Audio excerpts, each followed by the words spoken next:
गोपिका जीवनस्मरणं गोविन्दा गोविन्दा। सद्गुरु विठल दास महाराज की जय। சாக்ஷாத் மகாபாகவதனாக இருக்கக்கூடிய பரதன் பிராரப்தவசாத்து மான்குட்டியினுடைய சங்கத்தினால வீணாக போய் திரும்ப மானாகவும் பிறந்து மானாக பிறந்ததுக்கப்புறம்தான் ஆஹாஹா இப்படி விட்டுட்டமே, எப்பேற்பட்ட அருமையான மனுஷ ஜென்மா கிடச்சது, பகவானை போய் அடையும் போது இப்படி ஒரு பிராரப்தம் வந்து வீணாக போயிட்டமே அப்படின்னு உணர்றார். நன்கு அடிப்பட்டவனுக்கு தானே தெரியும் அந்த தப்பை திருப்பி பண்ணக்கூடாதுன்னு ரொம்ப கான்ஷியஸாக இருப்பான் ஒன்றும்.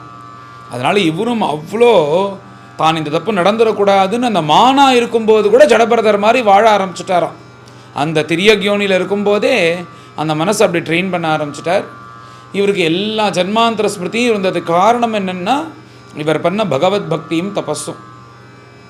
இப்படி இருந்துட்டு இருக்கும்போது அந்த மான் சரீரமும் ஒரு நாளைக்கு வந்து போகணுமோன்னோ அந்த மான் சரீரத்தை விட்டுட்டு திரும்பவும் இப்போ ஒரு மனுஷ சரீரத்தோடு பிறக்கிறார். பிரம்மனிஷ்டால் வர்ணிக்கும் போது இங்கே ஆங்கிரச கோத்திரத்தில் ஒரு உத்தம பிராமணன். அவர் எப்படின்னா அவர் ரொம்ப அனுஷ்டானத்தோடு இருந்து கொண்டு வேதோக்த தர்மங்கள்லாம் பண்ணிட்டு சமதமத்தோடு இருந்துட்டு எல்லா யாக யஜ்யங்களும் பண்ணிட்டு கருணையோடு இருந்துட்டு தயையோடு இருந்துட்டு வினயத்தோடு இருந்துட்டு உத்தம குணங்களோடு இருக்கக்கூடிய ஒரு மகான்னு சொல்கிறார். ஏன்னா சுச்சீனாம் ஸ்ரீமதாம் கேஹே யோகபிரஷ்டோபி ஜாயத்தே அதுவா யோகினாமேவ குலே. இந்த மாதிரி ஞானிகள்லாம் எப்படின்னா திரும்பவும் பிறக்கிறார்கள்னா ஒன்று இவர் என்னென்னா அந்த சம்பத்தெல்லாம் இழுத்துக்குமா, எங்கிட்ட பிறக்கணும், இவர் எங்கிட்ட பிறக்கணும் எங்கிட்ட பிறக்கணும்னு இந்த உலகத்திலேயே மிகப்பெரிய கோடீஸ்வரனுடைய ஆற்றுல பிறப்பா. அது இவா பிறக்கணும்னு ஆசைப்பட்டு பிறக்கலையாம், இந்த அஷ்ட ஐஸ்வர்யமும் இவர் ஸ்வாகத்தம் சொல்லிட்டு பிறக்கணும்னு ஆசைப்பட்டு பகவான்கிட்ட சிபாரிசு பண்ணுமா.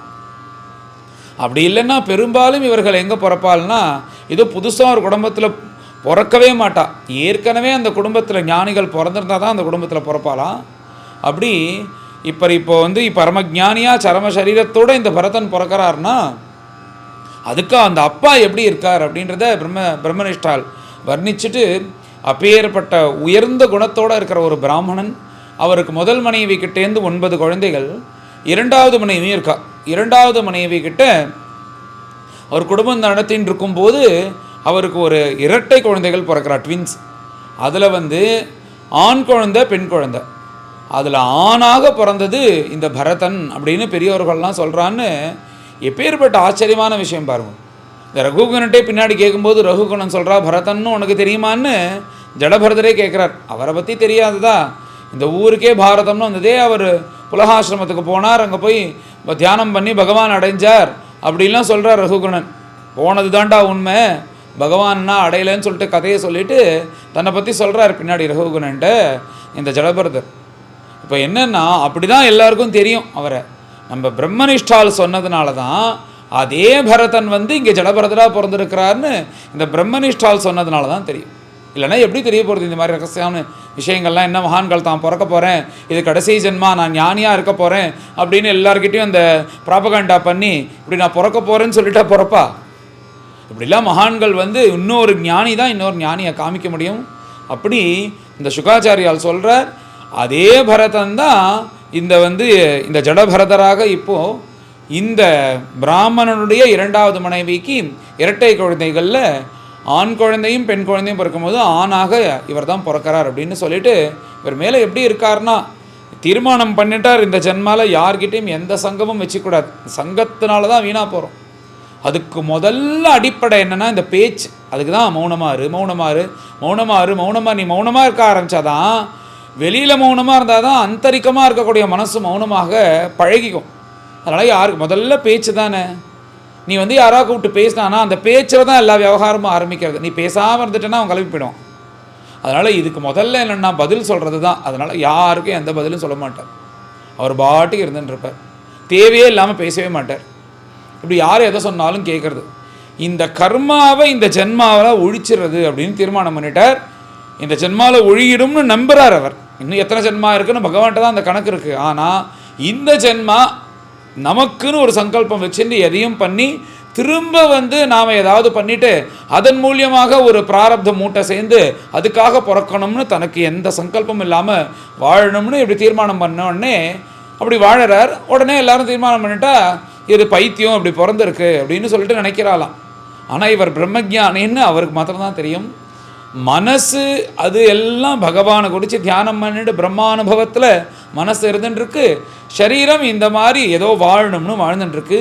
இப்படி ஒரு உத்தம நிலையில் ஜடபரதர் பிறந்து அவர் இப்படி இந்த உத்தம நிலையில் இருந்துட்டுருக்கார். அந்த பிராமண குலத்தில் பிரம்மனிஷ்டாலாம் இருந்துட்டு இப்படி அந்த ஒரு சரம சரீரத்தோடு வந்த அந்த ஜடபரதர் அவர் இப்படி இருந்துட்டுருக்கார். தன் அப்பாவுக்கு எப்பயும் இவர் சாத்தியமாக இருக்கக்கூடிய ஞானத்தை அடைஞ்சிட்டார். ஆனால் அந்த அப்பாவாக இருக்கக்கூடிய பிராமணனுக்கு என்னென்னா சாதாரணமாக இருக்கக்கூடிய உபநயனம் போட்டு வைக்கிறாராம். உபநயனம் போட்டு வைக்கும்போது ஏதோ மந்திரம் சொல்லணுமேன்னு சொல்கிறார். இவருக்கு மனசானது எதுலேயும் ஈடுபடலை. மனசு பகவான்கிட்ட இருக்குது அனவரத்தமும். மனசு ஈடுபடாத போது எந்த காரியமும் ஒழுங்காக நடக்க முடியாது ஒன்றும். அதனால் சொல்லிக் கொடுக்குற மந்திரங்களோ வேதமோ ஏதோ அவள் சொல்லணுன்றதுக்காக சொல்கிறார். சரீரம் சொல்லின்னு இருக்கு. மனசுக்கும் அதுக்கும் சம்பந்தம் இல்லாததுனால அதில் ஈடுபாடு இல்லாததுனால ஒழுங்காக அவரால் சொல்ல முடியல. ஆகையால் எந்த மந்திரத்தையும் அவரால் சரியாக சொல்ல முடியல. வேதெல்லாம் சொல்லி கொடுக்குறார், எதுவும் வரமாட்டேங்கிறது. உடனே அந்த பிராமணன் நினைக்கிறாராம், ஏதோ நம்ம ஜென்மாந்திரத்தில் பண்ண பாவம் நம்ம குழந்தைக்கு இப்படி வேதம் வாக்கில் வரமாட்டேங்கிறதே. இவனும் இவாள மாதிரி நல்லபடியாக வேதம் சொல்லிட்டு இருந்தானா இவன் வாழ்க்கையில் கவலைப்படாமல் இருக்கலாம்ல, இப்படி அசடாக இருக்கானேன்னு அவர் வருத்தப்படுறாராம். அவர் பிராமணர் இவருடைய உண்மையான நிலையை தெரிஞ்சார்னா அவர் கொண்டாடுவார். ஆனால் பகவான் மாயை பாருங்கோ எப்படி பண்ணுறதுன்னு இப்படி தன் பையனுக்கு ஒன்றுமே வரலையே நினச்சிட்டு அவருடைய பிராரப்தமானது அவர் காலமாயிட்டார். அவர் காலமான உடனே இந்த ஜடபரதருடைய அம்மா என்ன பண்ணால், நானும் என் கணவன் இல்லாத உலகத்தில் இருக்க மாட்டேன்னு சொல்லிட்டு இன்னொரு மனைவி இருக்கானோ அந்த மனைவி கிட்ட இந்த 2 குழந்தைகளும் ஒப்படைச்சிட்டு உடன்கிட்ட ஏறிட்டா. உடன்கிட்ட ஏறினதுக்கப்புறம் இப்போ பரதன் உண்மத்தனை போல் சஞ்சாரம் பண்ணிட்டு இருக்கார். அவெல்லாம் கொஞ்ச நாள் வச்சுன்னு பார்த்தா இதெல்லாம் என்ன இது சரி வராது போல இருக்கே அப்படின்றதுக்காக இவன் ஒன்றும் சொன்ன பேச்சும் கேட்க மாட்டேங்கிறான், எதுவும் பண்ண மாட்டேங்கிறான். இவன் இப்படி பைத்தியம் மாதிரி இருந்தால் எத்தனை நாள் வச்சுக்கிறதுன்னு பார்த்தா அப்புறம் அப்படியே அவன் போக்கு போகிறதுல அவன் போய்கிட்டோம். இது எதுவும் சொன்ன பேச்சும் கேட்க மாட்டேங்கிறான், எதுவும் பண்ண மாட்டேங்கிறான், அவன் ஏதோ ஒரு பைத்தியம் மாதிரி இருக்கான், இது சரி வராதுன்னு அவர்கள் விட்டார்கள். இவர் என்ன பண்ணினார்னா தேசோ விஷாலகான்னு அப்படி தானே இருப்பார் ஞானிகள். இந்த சரீரம் ஏதோ சேஷ்டை பண்ணிட்டு இருக்கு. அதனால் இப்படி அந்த சரீரத்தோட தன் அப்பா எப்படி சஞ்சாரம் பண்ணிட்டார், சரீரம் அப்படின்ற ஒரு லக்கேஜை எடுத்துட்டு அவர் ஆற்றுலேருந்து கிளம்பினார். ஒன்றும் அதே மாதிரி தான் வேறு இந்த சரீரம் வேறு அப்படின்றது போல் இந்த ஆத்மாவுக்கு சரீரமே ஒரு சட்டை, இது என்றைக்கு ஒழிக்க போகிறோன்னு தெரியலன்னு அந்த நிலையில் அவர் சஞ்சாரம் பண்ண ஆரம்பிச்சிட்டார் இந்த உலகத்தில்.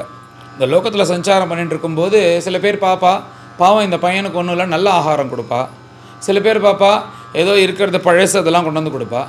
சில பேர் என்ன பண்ணுமா, ரொம்ப அடிப்பிடிச்ச சாதம் அது கீழே போகிறதுக்கு மனசு வராமல் வா அம்பி இந்தா எடுத்துக்கோ அப்படின்னு சொல்லி கொடுப்பா.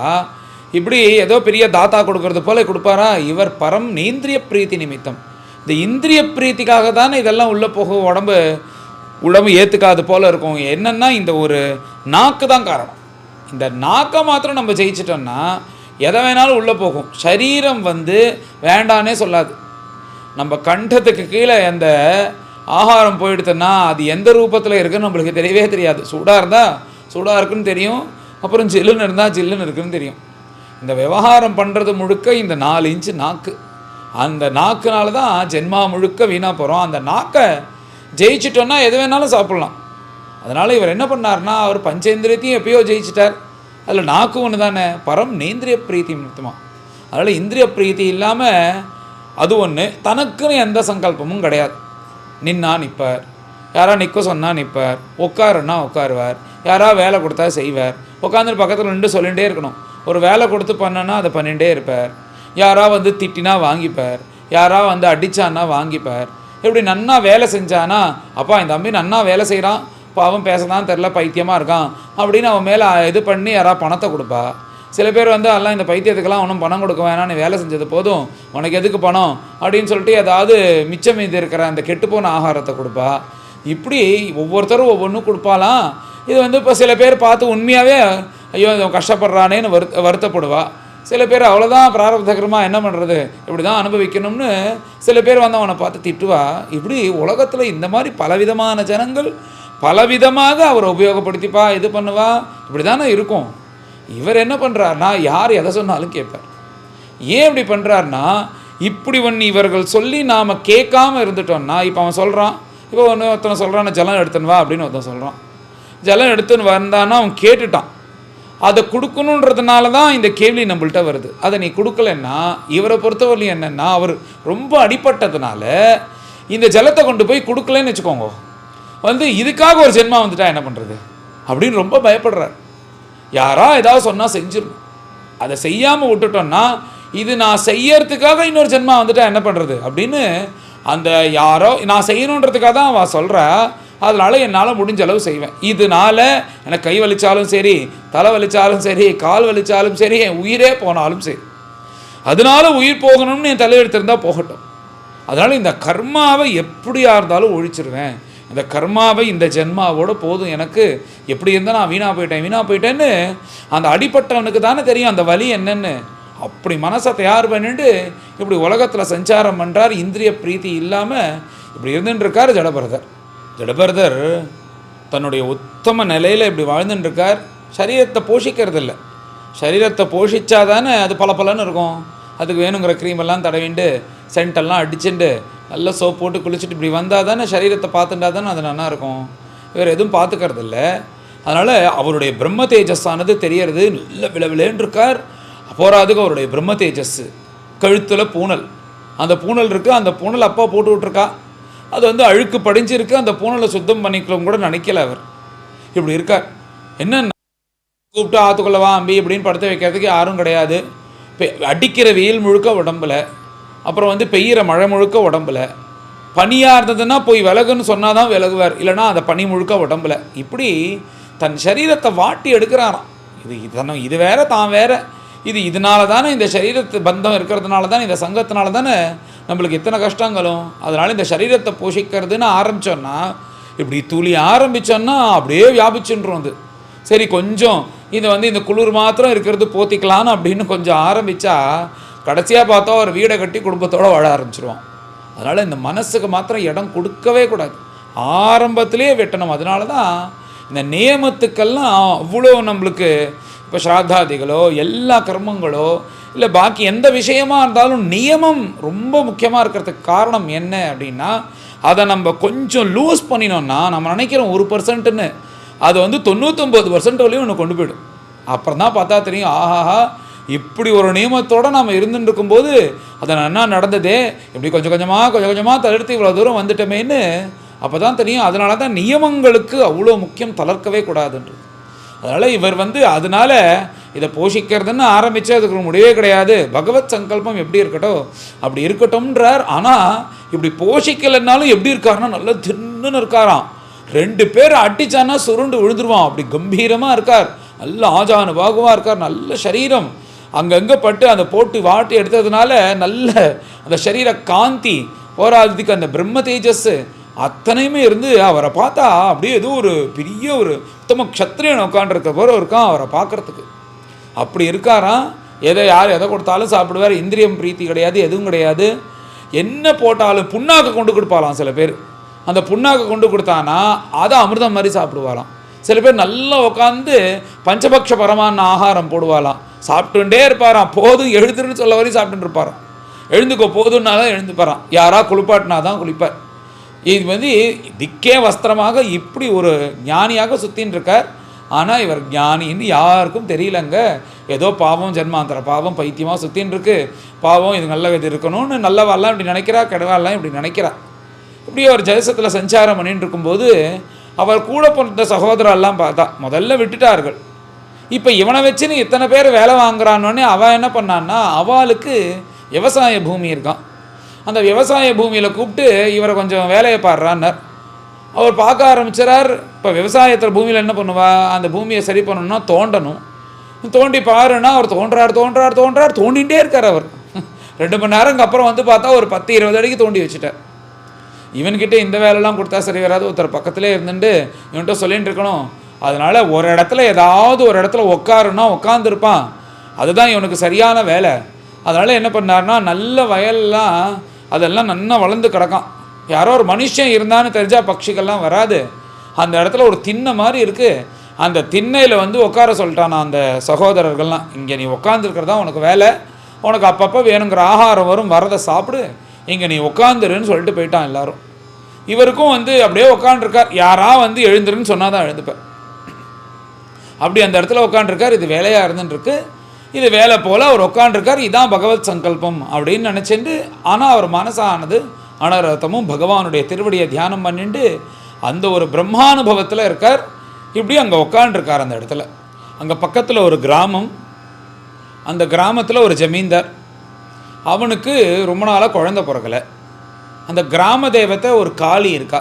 அந்த காளியை உபாசனம் பண்ணிட்டு அங்கே பூஜை பண்ணக்கூடிய ஒரு பூசாரி என்ன சொன்னான்னா, இந்த காளிக்கு நம்ம நிறையா பலி கொடுத்துட்டோம், ஆடு அது இதுன்னு சொல்லிட்டு ஒன்றும் காளி வந்து அனுகிரகம் பண்ண மாட்டேங்கிறா. எனக்கு தெரிஞ்சு நரபலி கேட்குறான்னு நினைக்கிறேன். அதுதான் உயர்ந்த பலியாக சொல்லியிருக்கு. அதனால் நரபலி கொடுத்தா உமக்கு குழந்தை பிறக்கும், இதுக்கு இதுதான் பிராயச்சித்தம்னு கிளப்பி விட்டான். உடனே அந்த ஜமீன்தாரும் வந்து யாராவது ஒரு தேய்ச்சி வந்து பணம் கொடுக்குறேன், அதை கொடுக்குறேன், நீ வா நரபலி கொடுக்கணும், வரியான்னு கேட்டால் எவன் வருவான்?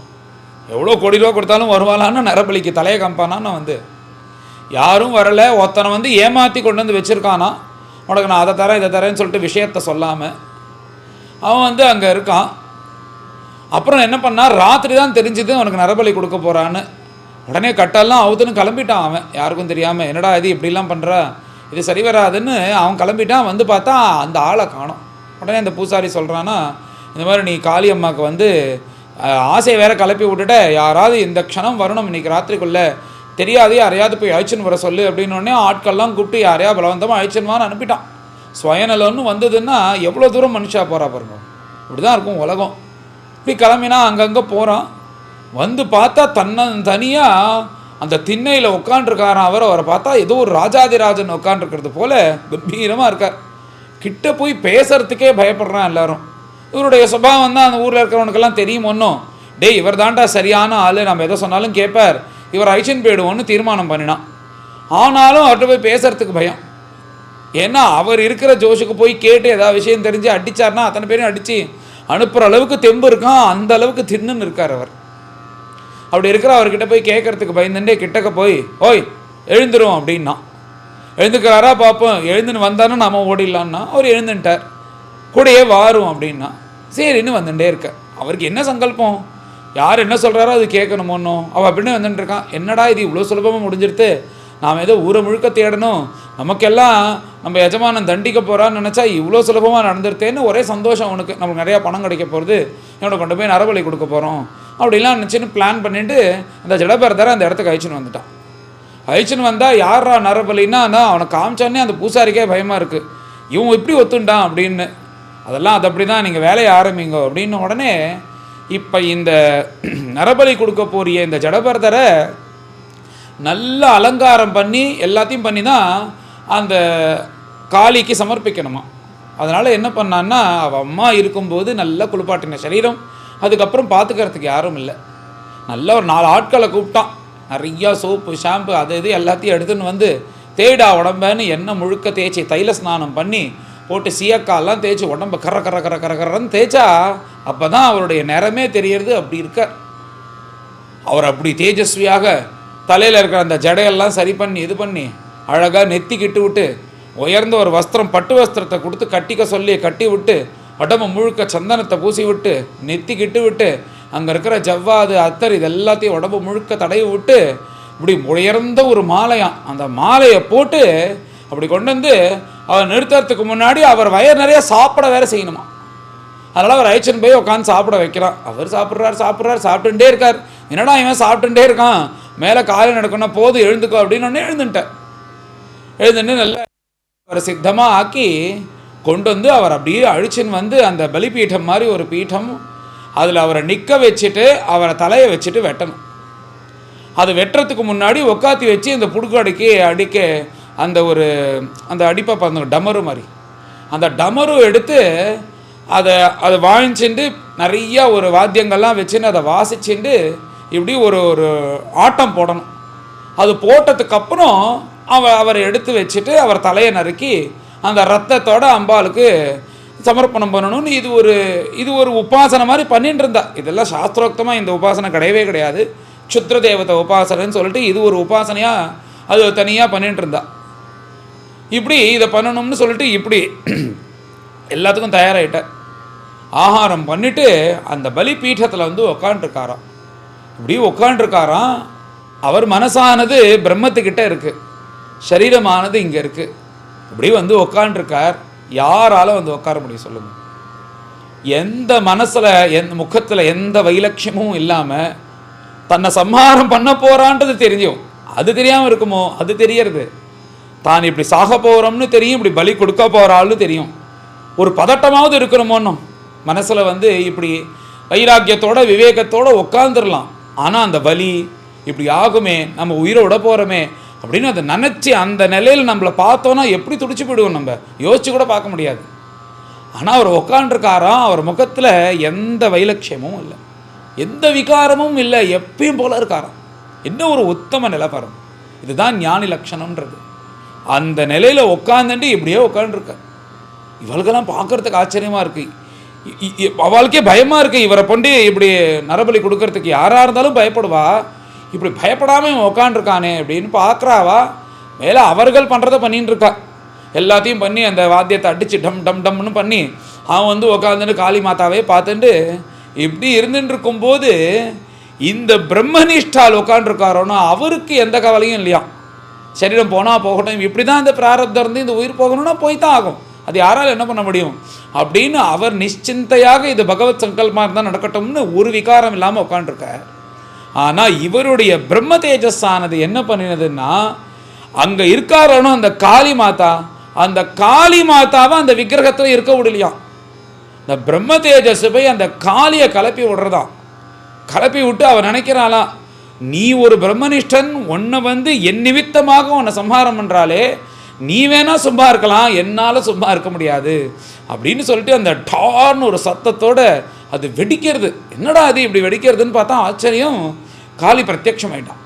கையில் முழுக்க ஆயுதத்தோட இப்படி கோரமாக அவ ஒரு நர்த்தனம் பண்ணி, இந்த பிரம்மனிஷ்டனையாடா நீ சம்ஹாரம் பண்ணுற அப்படின்னு சொல்லிட்டு தன் கையில் இருக்கிற கட்கத்தை எடுத்தா. எவமெல்லாம் இதுக்கு வந்தானோ அத்தனை பேரையும் திரும்பி பார்க்கறதுக்குள்ளே சராமரியாக கழுத்தை வெட்டுற அந்த ஜமீன்தார்லேருந்து ஆரம்பிச்சு ஒவ்வொருத்தனுடைய தலையாக கீழே விழுறது, அங்கங்கே அப்படியே செதறது. செதறும்போது இந்த காளி என்ன பண்ணுறா, ரத்த பானம் பண்ணுறாலாம். அந்த தலை அந்த சரீரத்துலேருந்து வரக்கூடிய அந்த பீச்சு நடிக்கிற அந்த ரத்தத்தெல்லாம் பானம் பண்ணி அந்த தலையெல்லாம் என்ன பண்ணுறான்னா அப்படி கையில் வச்சுட்டு இந்த வந்து நம்ம பூமாலை, இந்த விகரத்தி வனமாலிக்கு அந்த மாலையாக கட்டி ஒவ்வொருத்தர் பாகவதெல்லாம் மாற்றி மாற்றி அந்த பூவை போட்டு விளையாடுவாளோன்னு அந்த மாதிரி அவள் கையில் இருக்கிற அந்த அந்த அஷ்டவு புஜாங்கிரீம்னு 8 கையில் என்ன பண்ணான்னா அந்த தலையெல்லாம் ஒவ்வொன்றும் மாற்றி மாற்றி வித்தை காண்பிக்கிறது போல சாகணும், இந்த பிரம்மனிஷ்டனை வந்து இம்சை பண்ணுறதுக்காக வந்த நீங்கள் வந்து உயிரோடு இருக்கக்கூடாது அப்படின்னு சொல்லிட்டு அத்தனையும் என்ன பண்ணான்னா அதை அப்படியே அந்த அம்மானம் விளையாடுறது போல் அந்த அத்தனை தலையும் இப்படி விளையாடுறாலாம். அம்பாள் விளையாடி அங்கே தூக்கி போட்டு மகாட்டகாசம் பண்ணிட்டு இப்படியே அப்படியே சுற்றி திரும்பவும் அந்த விக்கிரகத்தில் ஐக்கியமாயிட்டா அப்படின்னு சொல்லிட்டு சைவதேவி பத்ரகாளி சகசா உச்சச்சாட்டா கோரமாக அப்படி ஒரு தாண்டவம் ஆடினாலாம். இத்தனை பேரையும் சம்ஹாரம் பண்ணிட்டு இத்தனையும் நடக்கிறது. இவர் வந்து கழுத்தை வெட்டும்போது கவலைப்படாமல் உட்காண்டிருக்கார், முகத்தில் எந்த விகாரமும் கிடையாது. அம்பாள் வந்து காப்பாற்றினாலும் அப்போ அம்பாளுக்கு எழுந்து தேங்க்ஸும் சொல்லலையாம். இதே என்னன்னா இதான் உத்தம ஞானி லட்சணம். காப்பாற்றுறதுனால எழுந்து ஸ்தோத்திரமும் பண்ணுறல, தன் சரீரம் போகிறதுக்காக அவர் வந்து வருத்தமும் படலை. இதுதான் உத்தம ஞானி லட்சணம். இப்படி இருக்கிறதுனால தான் அம்பாள் வந்து காப்பாற்றினான். அந்த ஒரு நிலையில் இருக்காரா அவர். இப்படி இருக்கிறத பார்த்து பரீட்சித்து மகாராஜாவுக்கு இது என்ன ஒரு நிலைப்பா, இது இந்த மாதிரிலாம் நம்மளால் முடியுமா, என்ன ஒரு நிலை. ஒரு சின்ன எறும்பு கடிச்சா அப்படியே போயிட்டு இருக்கும்போது ஒரு சின்ன ஊதுபத்தி சரீரத்தில் பட்டாலே தாங்க முடியல, எரியறதுன்ற ஒரு கொசு கடியை நம்மளால் தாங்க முடியல, பொட்டு பொட்டுன்னு அடித்து அதை சம்ஹாரம் பண்ணிடுறோம். இப்படி ஒரு வேதனை இது வரப்போகிறதுன்னு தெரிஞ்சுட்டு ஒரு பிரம்மனிஷ்டனால் உட்கார முடியுமா அப்படின்னு கேட்ட உடனே அதுக்கு சுகாச்சாரியால் சொல்கிறாராம், உனக்கு வேணா இது ஆச்சரியமாக இருக்கும்பா, எனக்கு இவர் இப்படி உட்காண்டிருக்கான்றது தான் எனக்கு சாதாரணம். இவர் வந்து காப்பாற்றுன்னு சொன்னால் தான் என்னை பொறுத்தவரை நான் ஆச்சரியப்படுவேன். ஏன்னா அந்த நிலை, இது சரீரம் என்ன பண்ணுறது ஏது இது எதுவுமே அவளுக்கு தெரியாது. அவள் பிரம்மைவரசகான அந்த நிலையில் இருந்துட்டு அந்த நிலையிலேயே பிரம்மானுபவத்தில் இருந்துட்டு பகவானை தியானம் பண்ணிட்டு அனவரத்தமும் பகவானுடைய திருமடியில் மனசு செலுத்திட்டு இப்படி இருக்கிறவர்களுக்கு இருக்குது. சரீரம் என்ன பண்ணுறதுன்னு தெரியாது. அந்த சமயத்தில் வந்து இதெல்லாம் நடந்ததுன்னு சில சமயத்தில் தெரியவும் தெரியாது. அப்படி தெரிஞ்சாலும் கூட இதெல்லாம் சரீரத்துக்கு தான், ஆத்மாவுக்கு இதுவும் சம்மந்தம் இல்லைன்னு இருப்பா. அதனால இவர் காப்பாத்துன்னு சொன்னாதான் நான் ஆச்சரியப்படுவேனே தவிர இவர் இப்படியே உட்காண்டதுனால எனக்கு ஆச்சரியம் இருக்காது அப்படின்னு சொல்லிட்டு பிரம்மனிஷ்டால் தன்னுடைய அபிப்பிராயத்தை சொல்லிட்டு, அப்பேற்பட்ட உத்தம மகான் அவர் ஞானியாக ஆயிட்டார். இனிமேல் இந்த சரீரத்தை உடைச்சார்னா பகவானோட 2 அரை கலந்துடலாம். அப்படி ஒரு ஜென்மா இது. இப்படி இங்கே இருந்துட்டு இருக்கும்போது அங்கே சில பேர் வந்து பார்த்தா அந்த ஜமீன்தார்லையா அனுப்பிச்சு எல்லாரும் காலமாயிட்டான். உடனே இவரை பார்த்தான், பயந்துட்டே கிட்டக்க வந்தான். எழுந்துக்கோன்னா அவன் போராதுக்கு என்ன பண்ணியிருக்கான் அந்த ஜமீன்தார், இவர் உடம்புல நகையெல்லாம் வேற போட்டுட்ருக்கானா. எப்படி இருந்தாலும் இவன் காலமாக போகிறான், அப்புறம் இதை எடுத்து நம்ம போயிடலான்னு இப்படிலாம் அம்பாளுக்கு கொடுக்கறதுக்கு முன்னாடி சர்வாலங்கார பூஷிதனாக இப்படிலாம் பண்ணணும்னு அவன் தீர்மானம் பண்ணியிருக்கான். பகவான் தீர்மானம் பண்ணி என்ன பண்ணிட்டாருன்னா அவன் அங்கே சம்ஹாரம் ஆகிடுது. அந்த நகைகள்லாம் எடுத்துட்டான் சில பேர், அப்புறம் அந்த வஸ்திரங்கள்லாம் சில பேர் எடுத்துட்டான். ஒரு சாக்கை எடுத்து இடுப்பில் சுற்றி விட்டான் அந்த ஜடபரதருக்கு. இப்படியே ஒரு கையை காமிச்சு போயிட்டே இருந்தோன்னா அவர் கிளம்பி போயிட்டே இருக்க. எப்படி அவர் கிளம்பி வந்துட்டார், இப்படியே கிளம்பி வந்துட்டு இப்படியே சஞ்சாரம் பண்ணார்னா அப்புறம் இவருக்கும் பைத்தியத்துக்கும் என்ன வித்தியாசம், உண்மத்தனாக இருக்கிறவனுக்கும் இவருக்கும் என்ன வித்தியாசம். அதனால இவர் ஒரு உபதேசம் பண்ணுற ரகுகுணன் ஒரு ராஜாக்கு. அந்த ரகுகுணன் ராஜாவுக்கு உபதேசம் பண்ணதுனால தான் இவர் பிரம்மஜானி. அவருடைய பேச்சை வச்சு தான் இவர் ஞானின்றது எல்லாருக்கும் தெரியறது. அப்பேற்பட்ட ரகுகுணன் வருது, அவன் எப்படி இவர்கிட்ட உபதேசம் வாங்கிக்கிறதெல்லாம் மேலே அடுத்த அத்தியாயங்களில் வருது.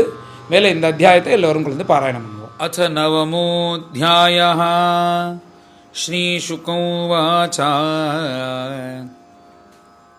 அச்ச கஸ்யசித் த்விஜவரஸ்ய அங்கிரஃப் பிரவரஸ்ய சமதமதபஹ स्वाध्यायाध्ययन त्याग संतोष तितिक्षा प्रश्रय विद्या अनसूया आत्मज्ञानानन्दयुक्तस्य आत्मसदृश श्रुतशीलाचार रूपौदार्यगुणाः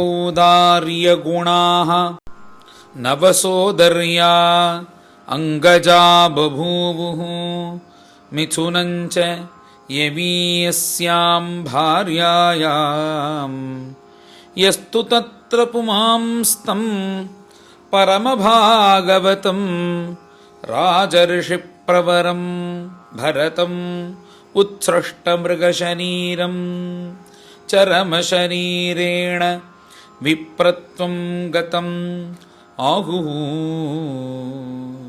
तत्रापि स्वजनसङ्गाच्च भृशमुद्विजमानः भगवतः कर्मबन्धविध्वंसन श्रवणस्मरणगुणविवरण चरणारविन्दयुगलं मनसा विदधत् आत्मनः प्रतिघातमाशङ्कमानः भगवदनुग्रहेण अनुस्मृत स्वपूर्वजन्मावलिः आत्मानम् उन्मत्तजडान्दबधिर स्वरूपेण दर्शयामास लोकस्य तस्यापि हवा आत्मजस्य विप्रः पुत्रस्नेहानुबद्धमना आसमावर्तनात् संस्कारान् यथोपदेशं विदधानः उपनीतस्य च पुनः शौचाचमनादीन् कर्मनियमान् अनभिप्रेतानपि समशिक्षयत् अनुशिष्टेन हि भाव्यं पितुः पुत्रेणेति स चापि तदुह पितृसन्निधावेव असध्रीचीनमिव स्म करोति छन्दांस्यध्यापयिष्यन् सहव्याहृतिभिः सप्रणवशिरस्त्रिपदीं सावित्रीं ग्रीष्मवासन्तिकान् मासान् अधीयानमपि असमवेतरूपं ग्राहयामास एवं स्वतनुज आत्मनि अनुरागवेशितचित्तः शौचाध्ययनव्रत नियमगुर्वणल शुश्रूषणाद्यौपकुर्वाणक कर्माणि अनभियुक्तान्यपि समनुशिष्टेन भाव्यमिति असदाग्रहः पुत्रमनुशास्य स्वयं तावत् अनधिगतमनोरथः कालेनाप्रमत्तेन स्वयं गृह एव प्रमत्तः उपसंहृतः अथ यवीयसी द्विजसती स्वगर्भजातं मिथुनं सपत्न्या उपन्यस्य स्वयम् अनुसंस्थया पतिलोकम् अगात् पितर्युपरते भ्रातरः येन मतत्प्रभावविदः त्रय्यां विद्यायामेव पर्यवसितमतयः न परविद्यायां जडमतिरिति भ्रातुः अनुशासननिर्बन्धात् न्यवृत्सन्तः स च प्राकृतैः द्विपदपशुभिः उन्मत्तजडबधिः येति अभिभाष्यमाणः यदा तदनुरूपाणि प्रभाषते कर्माणि च स कार्यमाणः परेच्छया करोति विष्टितो वेतनतो वा याञ्छया यदृच्छया वा उपसादितम् अल्पं बहु मृष्टं कदन्नं वा अभ्यवहरति परं नेन्द्रियप्रीतिनिमित्तम् नित्यनिवृत्तिनिमित्त स्वसिद्धविशुद्धानुभव आनन्दस्वात्मलाभ अधिगमः सुखदुःखयोः द्वन्द्वनिमित्तयोः असम्भावित देहाभिमानः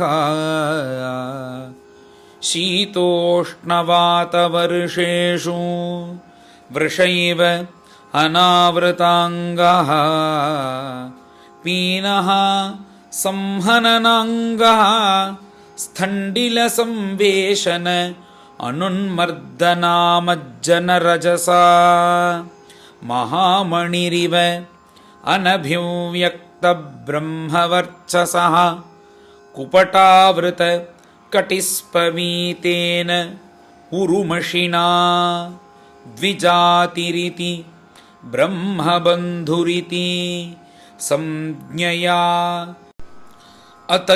अतज्ञजनावमतः विचचारा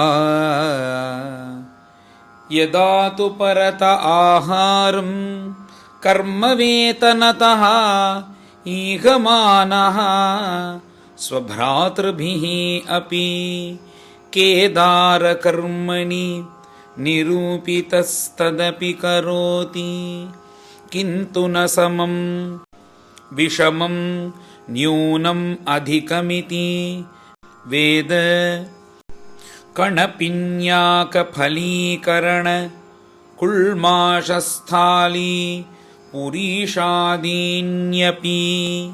अमृतवत् अभ्यवहरति अथ कदाचित् कश्चित् वृषलपतिः भद्रकाल्ये पुरुषपशुम् आलभत अपत्यकामः तस्य हदैव मुक्तस्य पशोः पदवीं तदनुचराः परिधावन्तः निशीथसमये तमसा आवृतायाम् अनधिगतपशवः आकस्मिकेन विधिना केदारान् वीरासनेन मृगवराहादिभ्यः संरक्षमाणम् अङ्गिरः प्रवरसुतम् अपश्यन् अथ तयेनम् अनवद्यलक्षणम् अवमृश्य भर्तृकर्मनिष्पत्तिं मन्यमानाः बद्ध्वा रशनया चण्डिकागृहम् उपनिन्युर्मुदा विकसितवदनाः अथ पनयस्तं स्वविधिना अभिषिच्य अहतेन वाससाच्छाद्य भूषणालेपस्रक् तिलकादिभिः उपस्कृतं भुक्तवन्तं धूपदीपमाल्यलाज किसलय अङ्कुरफलोपहारोपेतया वैशसंस्थया महता गीतस्तुति मृदङ्गपणवघोषेण च पुरुषपशुं भद्रकाल्याः पुरतः उपवेशया मासुः। अथ वृषलराजपनिः पुरुषपशोः असृगासवेन देवीं भद्रकालीं यक्ष्यमानः तदभिमन्त्रितम् असिमतिकरालनिशितम् उपाददे इति तेषां वृषलानां रजस्तमः प्रकृतीनां धनमदरज उत्सिक्तमनसां भगवत्कलावीरकुलं कदर्थीकृत्योत्पथेन स्वैरं विहरतां हिंसाविहाराणां कर्मातिदारुणं यद्ब्रह्मभूतस्य साक्षात् ब्रह्मर्षिसुतस्य निर्वैरस्य सर्वभूतसुहृदः सूनायामपि अननुमतम् आलम्भनं तदुपलभ्य ब्रह्मतेजसा अतिदुर्विषहेन दह्यमानेन वपुषा सहसा उच्चचाट सैव देवी भद्रकाली वृषम् अमर्षरोषावेशरभस विलसितभ्रुकुटिविटप कुटिलदंष्ट्रारुणेक्षण आटोपादिभयानकवदना हन्तु कामे वेद महाट्टहासम् अतिसंरम्भेन विमुञ्चन्ती तत उत्पत्य पापीयसां दुष्टानां तेनैवासिना विवृक्नशीर्षां गलात् स्रवन्तम् असृगासवम् अत्युष्णं सहगनेन निपीय अतिपानमद विह्वलोच्चैस्तराम् स्वपार्षदैः सह जगौ ननर्त च विजहार च शिरः कन्दुकलीलया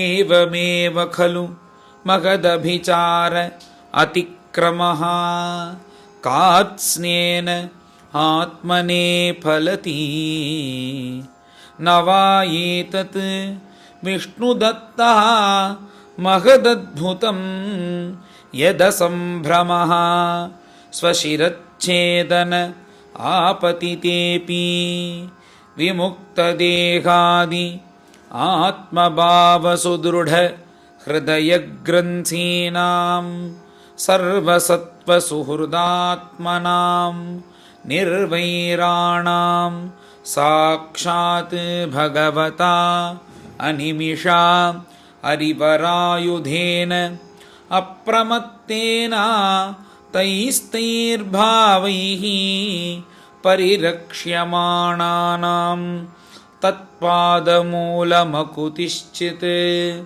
भयम् उपसृतानां भागवत परमहंसानाम्।